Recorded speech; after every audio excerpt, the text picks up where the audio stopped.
library settings. So I'm Kelly Bunting. I'm a senior research and content management librarian at Analog Devices, a semiconductor manufacturing company based outside of Boston, but with a global presence. We're excited to have this midday break. This is one of a monthly series that occurs throughout the year, covering topics of interest to engineering librarians or folks interested in engineering topics of interest that might affect research in the field. I wanted to highlight a few things relevant to the SLA engineering community in the next month or two, and then we'll dive into the regular session. So everyone can see my screen, correct?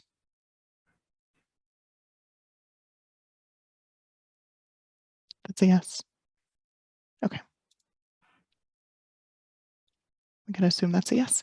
All right, so I wanted to highlight, we do have SLA Annual Conference Engineering Community Award opportunities. The SLA Annual Conference is occurring in Detroit, Michigan in May, I believe 15th through 19th.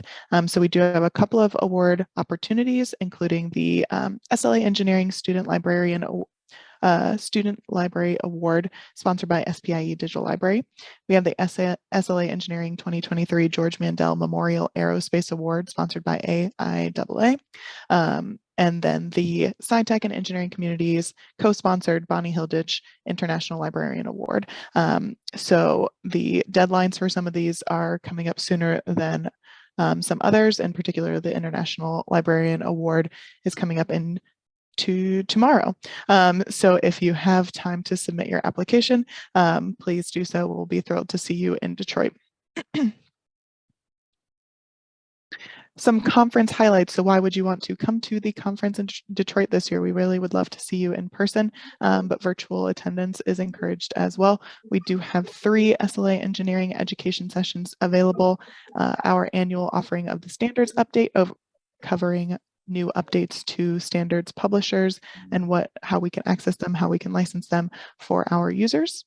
We also have a session, When Industrial Standards Become Law, the use of incorporation by reference in federal and state regulations. This should be a panel discussion about how standards are being incorporated into law and not always available to those who need to use them. So it should be an interesting discussion. And then we have a 3rd session with SAE on sustainable mobility. So we have a good lineup of offerings and excited to see folks at the conference. We also have 2 community events. Currently, we have a no-host dinner that will be hosted at Central on Thursday evening. Time is still being determined. That will be in conjunction with the transportation community. And then we will have a networking event with STEM communities from the SLA with SciTech, PAM, chemistry, data, and more. So excited to see folks at those networking events in person or connect with you online if you're attending virtually. We will plan to, in the future midday break that's coming up in April, will be focused on the conference. We'll have someone speak from conference planning about how to get the most out of the conference and what you can expect from this kind of new hybrid MLA, SLA conference that we are expecting. I know that there have been a lot of questions and give folks an opportunity to ask them and prepare to attend conference and do that as effectively and enjoyably as possible. And if you have ideas for midday break topics that you'd like to see covered or want to present yourself, please do reach out to me, Kelly Bunting. We can get you set up. It's a fairly informal monthly event. We like to just hear from our members or folks who have things to share about their engineering librarian experience or engineering research experience. And we look forward to hearing from folks of all sorts. So with that, I will hand it over to Nabi, who has done a fantastic job in creating this event for the most people that have ever attended a midday break session for the SLA engineering community. So thank you so much, Nabi and Madan, and look forward to the session. Thank you very much, Kelly. Madan, can you please mute yourself? Dr. Madan, can you please mute yourself? Yeah. So thank you very much, Kelly, for introducing the engineering community, its activities, and the various awards. So I would encourage everyone to become member of the SLA, and you can join any number of communities, including engineering community free of cost. And I'm happy to share that these awards are given on the basis of like merit and fairly given. Luckily, I was also winner of the Engineering Librarian of the Year Award. I've also won the Bonnie Hilditch International Award, and I have attended the two of the SLA conference on the basis of these sponsorships. One was at Baltimore, Maryland, and another one was at Cleveland, Ohio. So I think these are great opportunities. There is a great support from SLA. So once you will join, I think you will enjoy being the member of SLA. It is just a $50 per annum. And in institution like ours, the money is reimbursed as well. So it's a great opportunity. Thank you, Kelly, for all the details. So good morning or good evening, wherever you are, and welcome to the webinar on exploring the open access landscape in engineering. Thank you all for joining in such a large number. I appreciate each one of you for adjusting your time for the event. And I think I could not publicize much because the limitation of the platform was 300. So I was a little bit worried that the number should not cross like 300 as far as the joining is concerned. My colleague and assistant librarian in Indian Institute of Technology, Delhi, Manu, has been working very hard with me for making this event successful. So I'm grateful to him as well. Now I would like to express my gratitude to Madan Muthu for agreeing to my request to be the speaker for this session with such a short notice.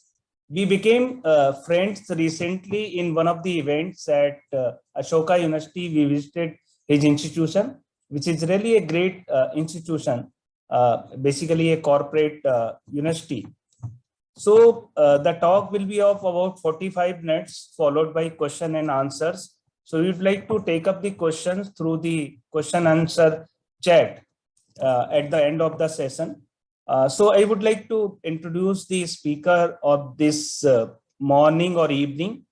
Madan Muthu is a librarian by profession and currently director library at OP Jindal Global University, India, with more than 20 years of experience in research and academic librarianship. His research interests are scientometrics and open access to scholarly publications. His other interests are open data, open educational resources, and library technologies. Prior to moving to his current position, which is Director Libraries, he worked in several leading institutes such as MS Swaminathan Research Foundation, an international institute known as ICRISAT, Indian School of Business, which is one of the top management school of India, Indian Institute of Science, which is #1 ranked Indian public, you can say, university, and then one of the top corporate university, Azim Premji University. So he has served on all the top positions, but still he is very young. He also acted as a consultant to the DST Center for Policy Research, Indian Institute of Science, and the Commonwealth of Learning, Vancouver, Canada. He is one of the first librarians who contributed to the One Nation, One Subscription movement in India, as you could see, like his blog post and other details. Thank you, Madan, for such a thought-provoking topic, and I hope everyone will enjoy your presentation. Over to you. Thank you very much. Thank you very much, Kelly, and thank you very much, Nabi, for the opportunity. I would like to share my screen.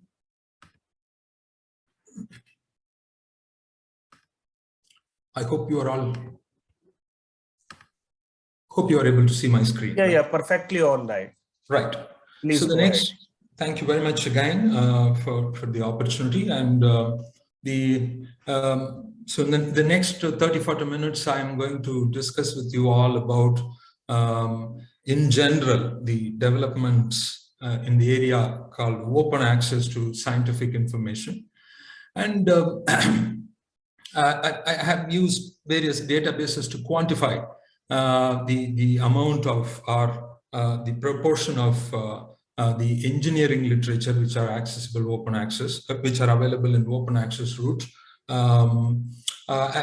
So So this exploration is a kind of refreshment for me, because I have not actually worked on engineering information for a long time. After I was invited to give this talk, then I indeed worked some time with the different databases, and then tried to quantify the amount, the proportion of papers that are made accessible to all possible users, particularly in the field of engineering and computer science to some extent. And then I have put this data into perspective. So we will be discussing a little bit about the open access in different other fields, and then see the trends and in general about the developments and the new products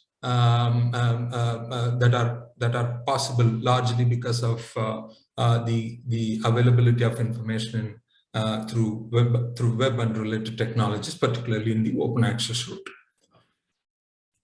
So to give a premise, let's look at how this idea of open access began. So open access is the product of the developments in the areas of web and related technologies in general. In 1990s, when the email systems were ubiquitous, I mean, at least in the institutions in the developed countries or the global north, where the email became a kind of tool available to all academicians immediately, people started thinking about sharing scientific information using the email system. 1990, Professor Stephen Harnad, he wrote an article on scholarly skywriting. Indeed, he wrote two. One is about the subversive proposal. The other one was about the scholarly skywriting. He called all the scientists to write on the sky immediately once the web is available. People need not to actually depend on the technology, which is meant for the print on paper era, I would say. So the idea of journal is a product of printing technologies, but web and related technologies, he thought gave a lot of better opportunities to communicate scientific findings, and with less problems associated with the journal system. Journal systems delays. There is a bit of delay in the idea generation and its publication to all possible users. So he called for all these scientists to circulate the preprints, but which is not part of the culture in many disciplines. Except physics, people don't actually share. Except physics, by and large, I would say. In other fields, by and large, the sharing of preprint, I mean the first draft, to all fellow users, peers working in different parts of the world, sharing the preprint was not actually the culture except physics. In physics, when the scholarly communication was mediated by print on paper methods, they used to circulate the preprints in print form to all their peers and get their opinion and then build on further. In the Las Alamos, so they set up a server instead of they used email system to communicate the preprints as an extension, because physicists had that culture, and now they wanted to set up a server and where everyone will deposit instead of actually spamming the mailboxes, which is a kind of crude way to communicate things.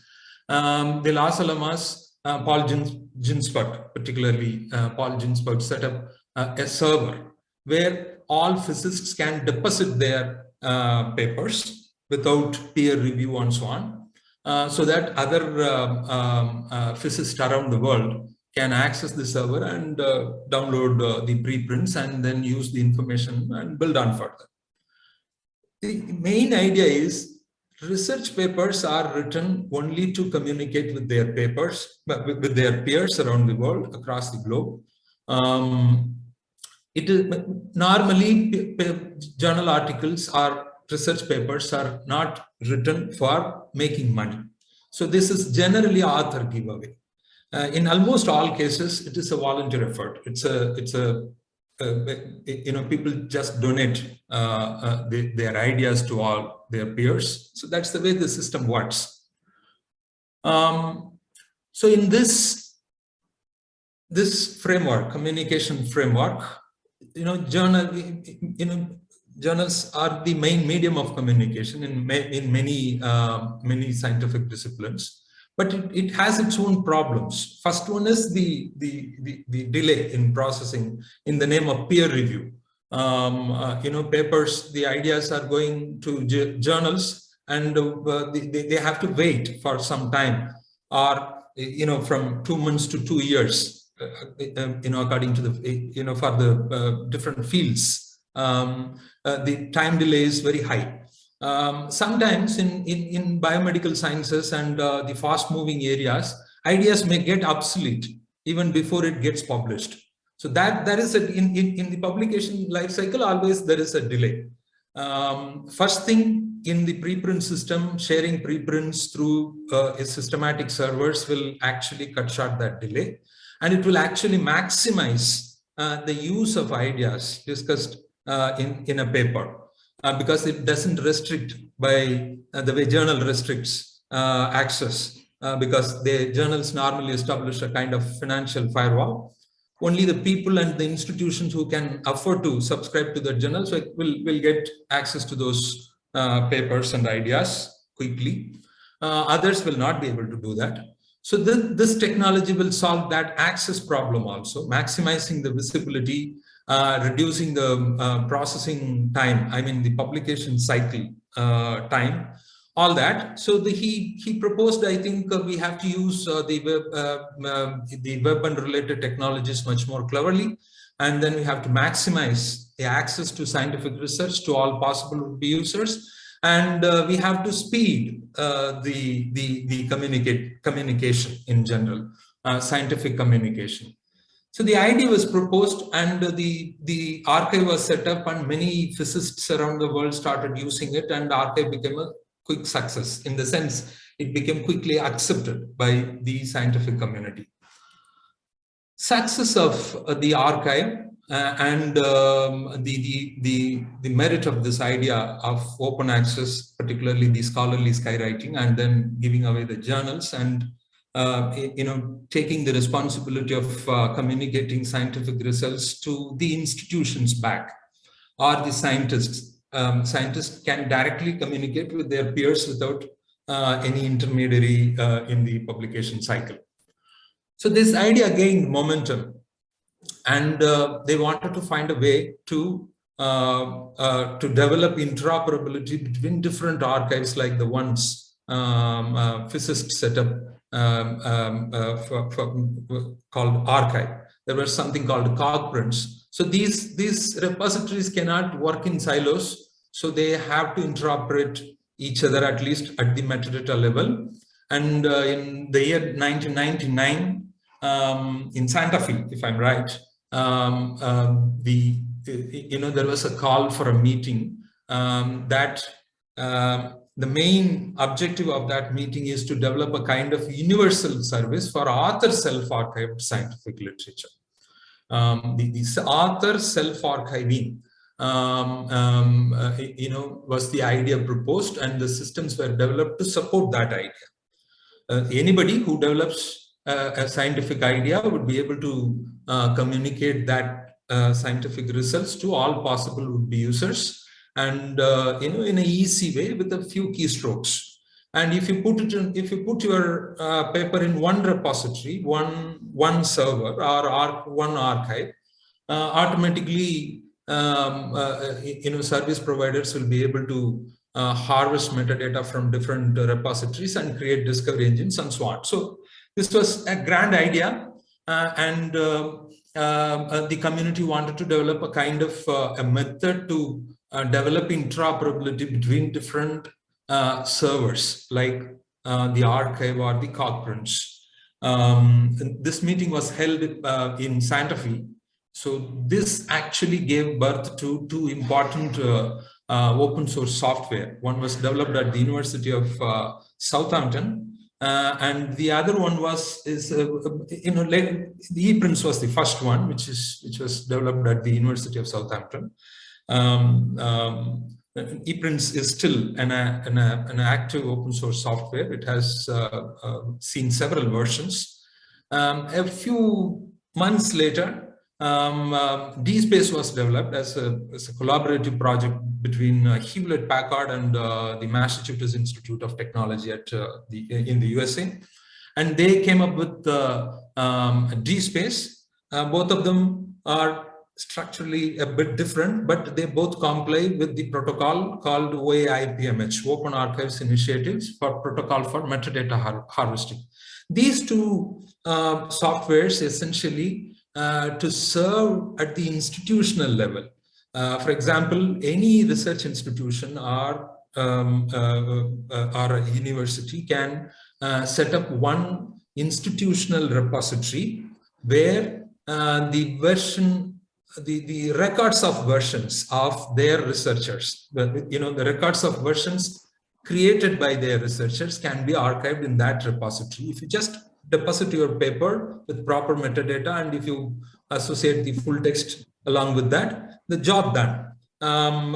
Because of its the interoperability features, discovery engines will harvest metadata in a structural way and create services. So that is, the idea is data provider and service provider linkages. Data providers are individual institutions that maintain an institutional repository. In India now, there are thousands of repositories, institutional repositories are available across the world. Almost all US institutions, universities particularly, and universities in the UK and other parts of the world also have set up repositories, and they are populating with the repository with the research papers produced at the institute, in the institution, I mean in the university or the research institution. This was precisely the idea. The open access was initially thought about how to maximize the use of scientific ideas by setting up different kinds of repositories and give platform to individual researchers to deposit their research papers in different types of repositories. In institutional repositories, apart from preprints, which are hosted by archive kind of preprint servers, one can also deposit the postprint, the final refereed draft. In the scientific enterprise, particularly in publications, the job of peer review is done on a volunteer basis. It is $1 billion donation entity. The research idea is given by the author. Again, the peer review is done by the community, mostly for free of charge. And they donate a lot of time. Scientific community, individual scientists donate a lot of time to review others' work and give kind of their evaluation about a particular idea to the journal editor. Even now, this is what is happening. Millions of researchers across the world donate their time to make the publication enterprise running. Of course, they are donating time for the publishers to make money. So that's a different issue. But this is the way scholarly communication is functioning. But the open access idea was largely, it was about how to make the research papers, different versions of research papers, either it is preprint or postprint, accessible through different types of repositories, interoperable repositories, so that anyone who have access to internet will be able to get access to all the important scientific ideas. So it is a kind of clever use of web and related technologies and maximize the use of scientific literature was the idea discussed in the initial times.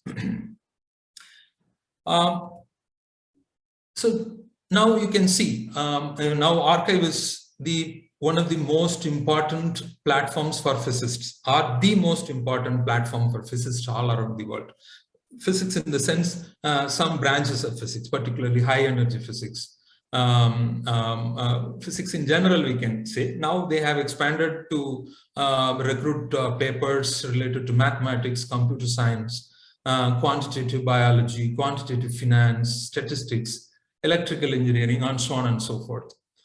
Now, the archive has more than 2 million, right? I think 2.2 million preprints available, and every day physicists all around the world deposit their preprints in the server. And this is a main medium of scholarly communication in physics. Archive, nobody can work in the field of physics without archive now. So it becomes that much important.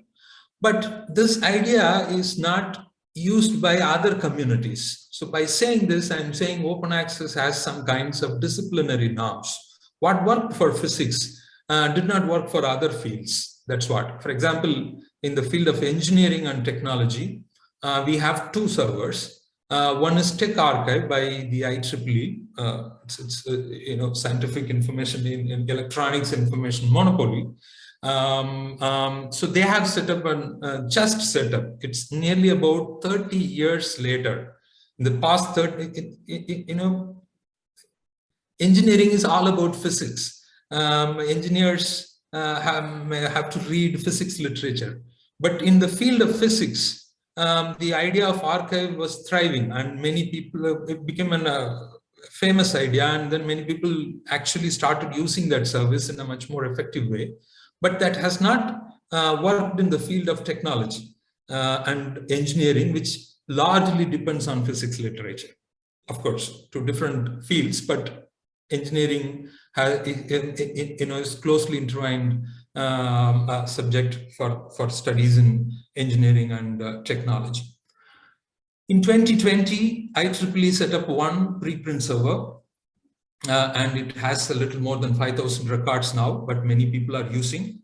And there is one engineering archive, which was set up by Open Engineering. The first service was started in the year 2016, if I'm right. It is 4 years before this Tech Archive was started. So one thing that you note is the engineering and technology community did not emulate the values of sharing information through preprint servers for a long time. Long time means it's 30 years is a very, very long time in my opinion. They haven't done. So this has not happened in other fields also. So it's not only for the technology and the engineering community. Even the biomedical sciences till the Corona times, we had the pandemic times. They did not value much about the way, using preprint servers to communicate ideas. But during Corona times, we have two, biomedical preprint servers. One is BioArchive and another one is MedArchive. Worldwide, a lot of biomedical scientists started using preprint servers. Again, it happened after more than 25 years after the demonstration by the physics community.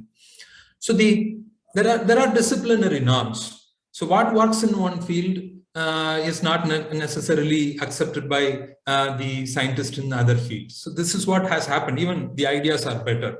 The community norms and cultural norms dictate the adaptability of ideas in a general sense. Well, now the open access has different flavors. So particularly after this Budapest open access initiatives,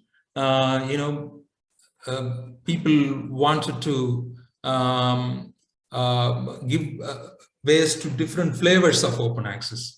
The journals were the predominant medium, so people were not able to think something without journals. That is what is still happening.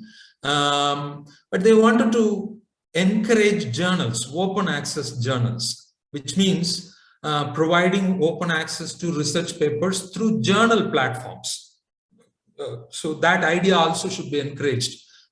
This is what the Budapest Open Access Initiative proposed two complementary initiatives. They thought the journal, open access journals, will complement the idea of opening research through repository systems like archive or institutional repositories. And people like me, I thought naively, because they are talking about full open access journals, that the idea of charging the authors was not actually working well that time. It was not thought of. What I thought as an advocate 20 years ago, so what Budapest Open Access Initiative means is journals that don't charge either authors or readers. So they will find their funding through different mechanisms like advertisement or funding from funding agencies or by the government and so on. So they will create platforms for both readers as well as the writers, and there is not much charge involved, or the charge, the cost will not be charged from the contributor or the reader. So this is what I thought. Then in the biomedical sciences, actually, two important initiatives came. One is the Biomed Central. They started publishing journals, full open access journals, but they started charging the authors. The first time, the author pay open access model came in. Biomedical sciences community immediately accepted this. They didn't actually, because they had a culture of paying money, even in the print on, when the communication was mediated by print on paper, because they used to pay color charges for images and diagrams and so on. So they normally keep some money, and they thought, I think they would be able to pay money to these journals and then publish articles and make them open through their platforms. So they started charging huge money. The idea of, and then the Public Library of Science was established by the Nobel laureate Harold Wormus when he was the head of National Institute of Health. And he set up one public organization called Public Library of Science, and he endorsed the idea of authors paying money to publish their papers. So imagine there are 100 people send their papers to a particular journal. 90 papers will be rejected, 10 papers will be accepted, and there is no charge for those people 90 papers which were rejected.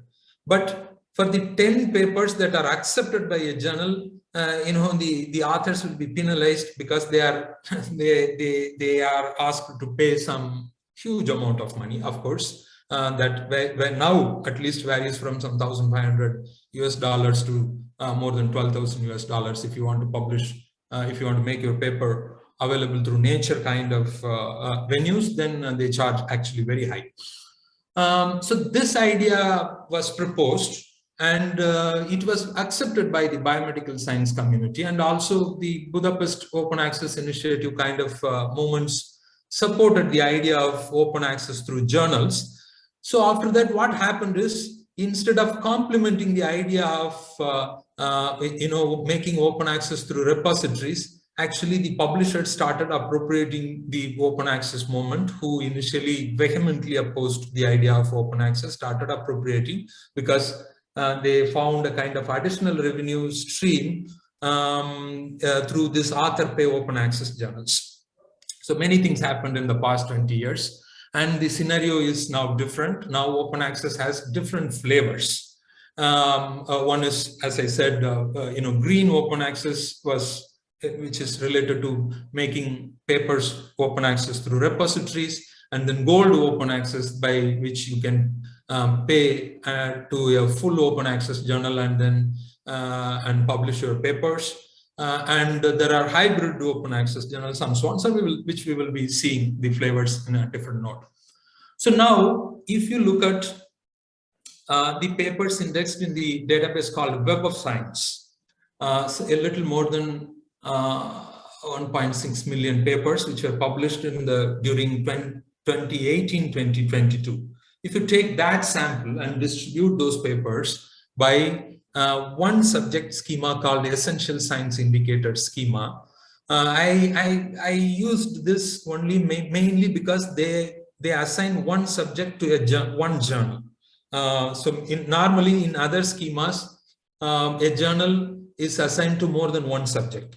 That happens because if you take electrochemistry, so there are two subjects come, so it will be normally classified under in physical chemistry and electrochemistry and so on. So this is very common, but I use this schema to just see, kind of sample. It's not that very important that the classification is not very important in large scale analysis. Here we have more than 1.6 million papers, 16 million, 985, 16 million papers. It's a huge number. So the classification will not make a big problem, or it will not affect the conclusions. So if you look at space science, microbiology, molecular biology, and genetics, where you will see large proportion of papers are now have become open. So the essential science indicators classify the Web of Science papers into 22 subjects, 24 if I'm right. So 22 subjects, of which engineering is one among them. So if you look at engineering in recent times, nearly about 38% of all engineering papers produced, which is about 1.2 million papers according to this classification, they are open. In many fields, more than 50% of the papers published, particularly in biomedical sciences, physics-related subjects, and astronomy, to some extent mathematics, and all biomedical sciences, clinical medicine and biology, biomedical sciences field, you may expect a large proportion of the papers are now coming open access. There are various reasons for that, because the insistence of funding agencies is very important. Leading biomedical funding agencies like Bill and Melinda Gates Foundation, or Wellcome Trust, our National Institute of Health, and many other funding agencies in the Europe. The ones in the consortium of funding agencies formed an organization called PLANES, many of you may know. All these funding agencies, largely they fund for biomedical sciences, they support open access, and many of them underwrite the cost for publishing papers in open access journals or hybrid open access journals. So that is actually the reason.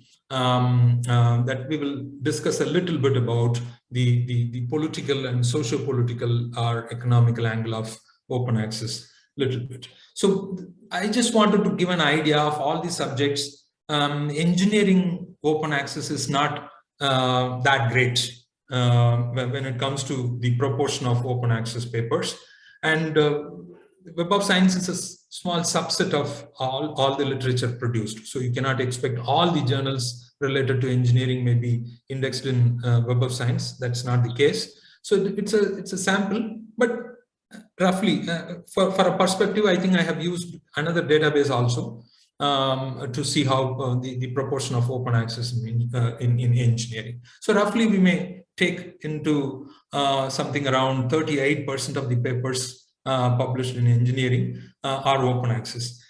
See, there is another subject called computer science and chemistry, material science. All these are even lesser percentage of papers are open access, but they have, they are very close to engineering subject. You can see computer science and engineering is, of course, computer science is taught in engineering and technology institutes, at least in India. And we have chemical engineering, we have material science engineering, agricultural engineering, and environmental engineering. So they are distributed in different other areas. This engineering is probably the core engineering, electrical, electronics, civil, mechanical, and so on. So this is one schema. So I wanted to actually distribute it to another schema and see the subfields of scientific subfields at the subfield level. So I distributed the results. Again,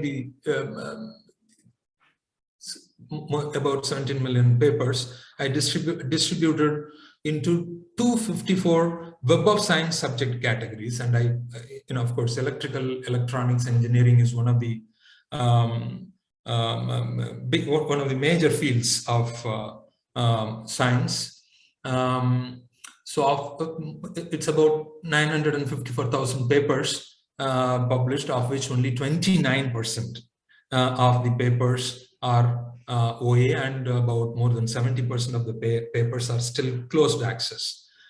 There are different areas. So what I did is, actually, I wanted to see the fields that where a large proportion of papers are open access. So I found, as one would expect, particle physics, astronomy, andrology, microbiology, more physics and clinical biomedical sciences, where a large proportion, at least 50% of the papers are OA in more than 51 fields. Largely, they are from physics, mathematics, and biomedical sciences. Well, so I found all, I chose the 17 subfields which are related to engineering, which are relevant to this particular talk mainly. So I chose from the Web of Science schema, I chose these subjects, and then I saw, is there any other subfield of engineering where open access is happening more? So I found the engineering multidisciplinary, where more than 50% of the papers, the journals which are classified as engineering multidisciplinary, where the slightly larger proportion of papers, at least more than, in this case, more than 50%, are more than the world average, global baseline, open access, world open access average, global open access average. If you put these engineering papers in perspective, so I found engineering multidisciplinary, except engineering multidisciplinary, where you can find in all other areas the open access proportion is lesser than the global average. We can see why engineering multidisciplinary is where the proportion is high, but open access, as I said, is not a kind of flat concept anymore. Papers are made open access through different routes, as I said.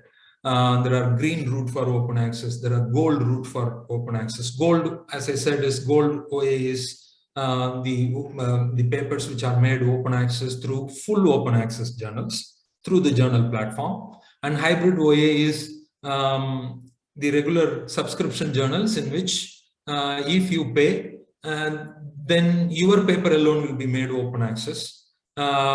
These journals earn money from more than one route. They charge money from the authors to make their papers OA. Also, they generate revenues from the subscriptions as usual. So they, though it is discouraged, still hybrid is a mode. At least in some countries, the hybrid, publishing papers in hybrid journals is still supported. And bronze OA is all about, sometimes publishers make some papers open access through their website for some period of time. So this is not actually a consistent OA. We cannot actually call it OA, but in a given time, some number of papers, some papers will be open access. After some time, these set of papers may go to closed access, and some other papers will become open access. So it's a kind of dynamic thing. So I would not normally call this open access, but these databases capture this, particularly the Web of Science.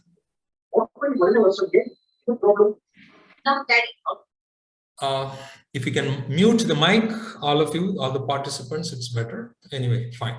There are now flavors of open access, and then there are green OA, and there is non-OA. Again, the engineering multidisciplinary, the gold OA actually contributes to the growth, to the higher proportion of open access is largely because of the gold open access journals that are classified as engineering multidisciplinary.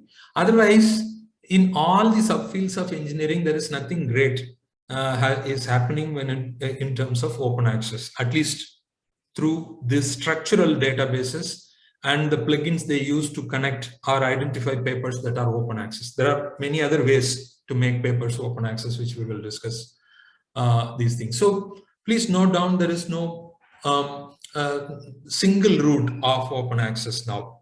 As I said, after publishers appropriated this idea, and with the help of funding agencies, and with the help of government in some countries, because the publishers are located in those countries, so those governments actually wanted to favor them by supporting author pay open access models and all, which we will briefly discuss in a few minutes from now. Well, all these open access, all these engineering journals come from nearly about 11,000, a little more than 11,000 sources. These are,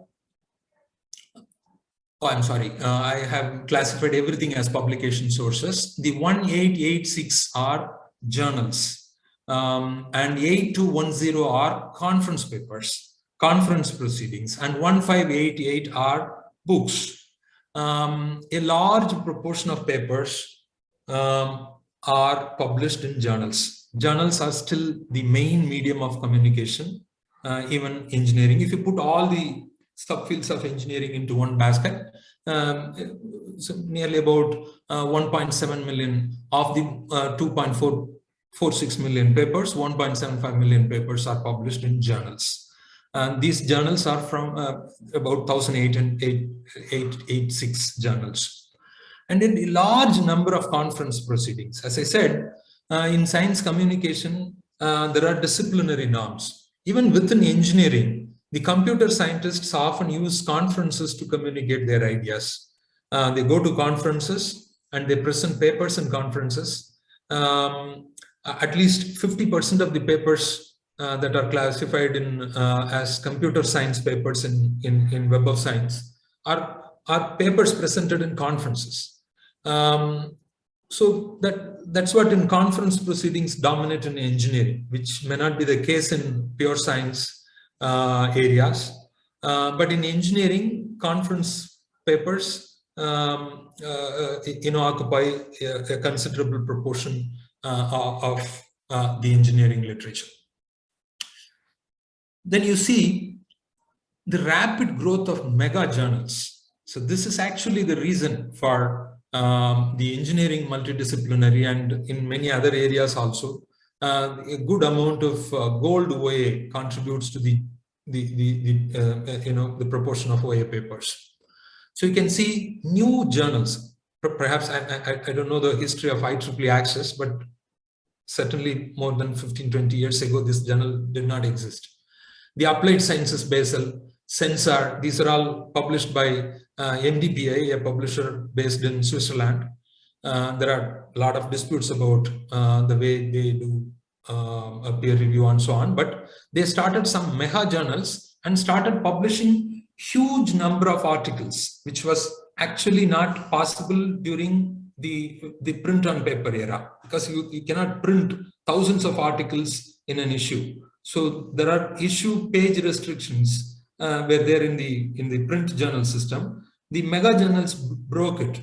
IEEE Access has published more than 61,000 papers in the 5 years 2018-19, 2018-22. Dr. Madan, yeah. So like we have like 5 to 10 minutes to conclude. Right. All right. I'll finish it. I'm almost finishing it. So these are the main reasons for the gold side of open access in engineering. So I have just pointed out only a few mega journals. There are many journals, many conference proceedings are fully open access also.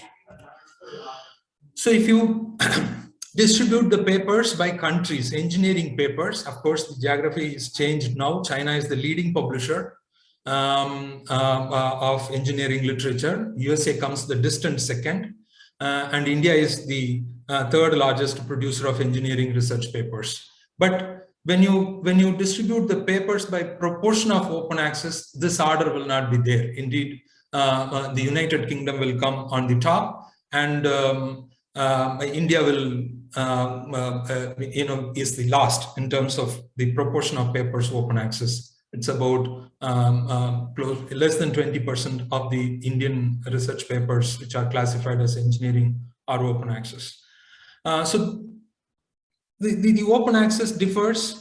The growth of open access is largely dependent on the funding agency policies and government policies. That's what I wanted to mention from, point out from that particular slide. And we have, I concentrated only on engineering. So if you put all computer science and add it along with this data set, the proportion will go down for engineering, because as we go, computer science is the papers, the proportion of papers in computer science, open access papers in computer science is lesser than the core engineering papers. So if you see Indian institutions, all the IIT system or National Institute of Technology system, two largest systems in India. This is only for OA in India. The open access proportion is much lesser than the global average. There's not much happening in the engineering systems here. So this is just to provide an idea, and I have included all engineering subjects plus computer science. So if you have access to Web of Science, then you can actually reproduce this data and see. So if you don't have access to Web of Science, you can check all these data in another open database. Actually, this is the product of the open metadata concepts. Now citation databases are available, accessible without charge. So for those datasets, the previous datasets, I used Web of Science, for which my institution has taken subscription to it.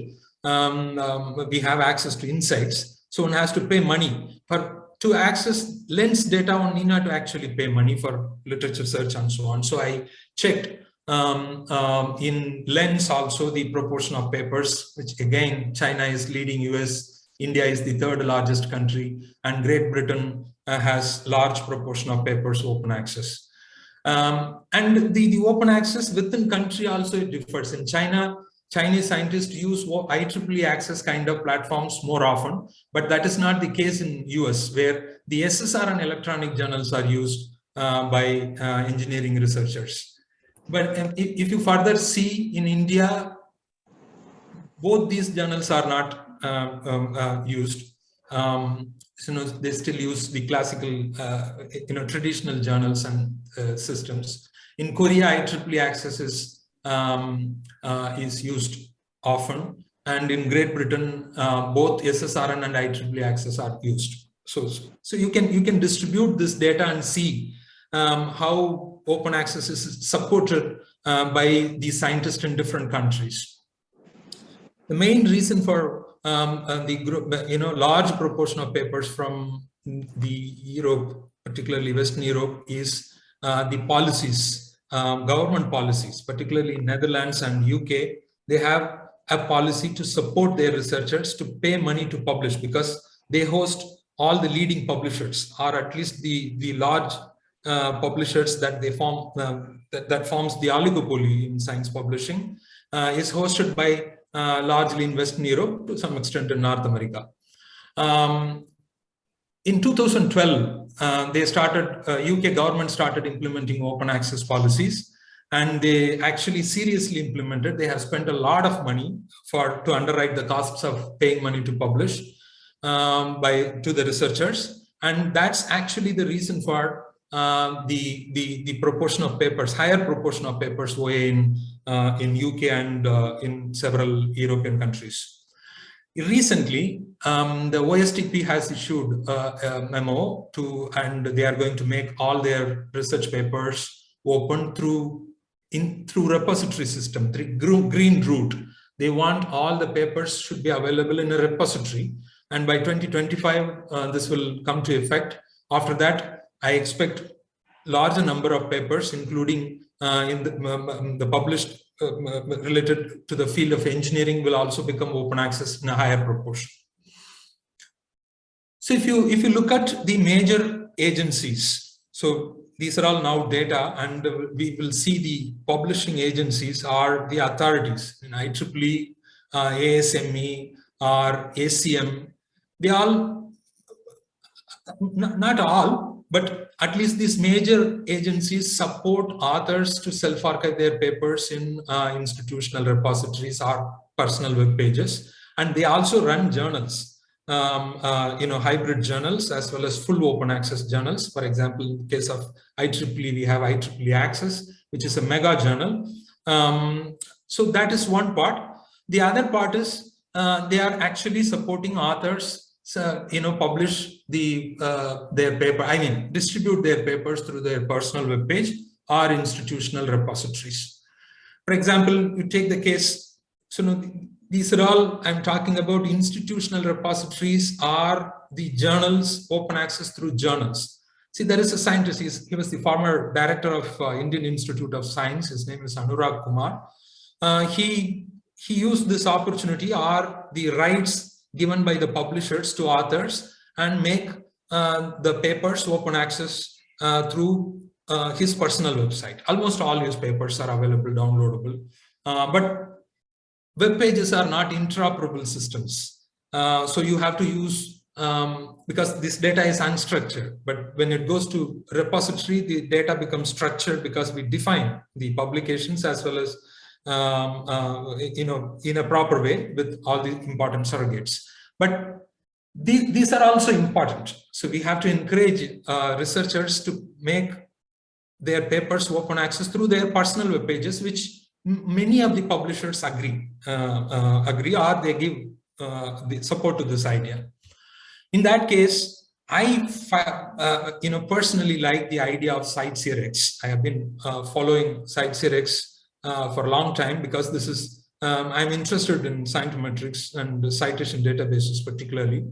This is perhaps the first idea of automated citation indexing. They will do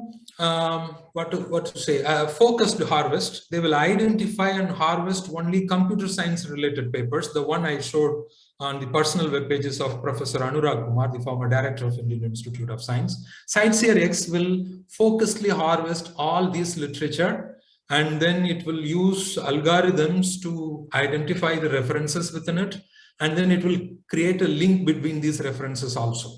Nearly about 10 million papers, mostly related to computer science, have been indexed by CiteSeerX, and that many of you can create, use this service and download articles. So this CiteSeerX actually creates a discovery interface for articles published, disseminated through personal web pages and institutional repositories. It's a powerful idea. It's a, we can, even if the papers are available through personal web pages, even unstructured systems or not interoperable systems, we will be able to create discovery engines. So CiteSeerX is a good model. So if all researchers use their rights and put their papers open access through their personal web pages, creating a discovery engine like that is not that difficult because we have some algorithms to actually develop this discovery engines. Then second, now I'm focusing on what librarians should do. Anyway, my final slide is going to be about what librarians should do. But if you look at the developments in recent times in the universities in the UK, particularly in the UK, the right retention policy is actually campaigned in the campuses, because they are educating the authors, researchers to retain the rights. Instead of surrendering complete rights to the publishers, they are encouraging authors to retain rights by creating suitable policies and mechanisms. You can see many universities in the UK are now focusing on right retention policies, which I think India should also focus. And the other side, MIT Press is now flipping the existing subscription-based journals into diamond open access publishing. This system is not going to charge the authors or readers. They are finding ways and mechanisms to convert the journals. It's not gold, it's diamond. So because it is not, so it's not going to charge the authors or readers. So these kind of initiatives are giving actually a kind of encouraging,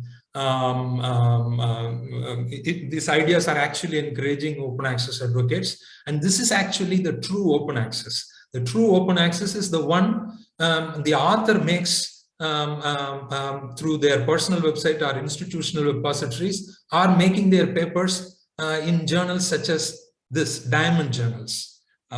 So this idea actually we will be able to support.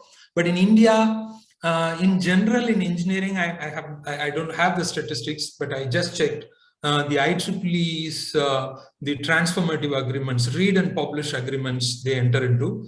That's not huge in number. When even according to their data, it's a small number of universities in the US, UK, and only one university in India, that is the Manipal Academy of Higher Education, have entered some read and publish agreement. In my personal opinion, I think this is going to create no value for the authors or institutions, except it is an additional revenue for publishers and making the publishers persistently rich. So these are all not actually good models for open access, particularly the institutions in developing countries. And recently, Indian Institute of Science has entered into an agreement with the Microbiology Society. But unfortunately, when I looked at the number of papers, IASC authors have published only 2 papers in the 5-year period 2018-2022, and I don't find any sense for entering into such agreements and then empowering publishers to make helping publishers appropriate this idea. So I'm a bit subjective because this is the way I look at these developments. So this is my last slide.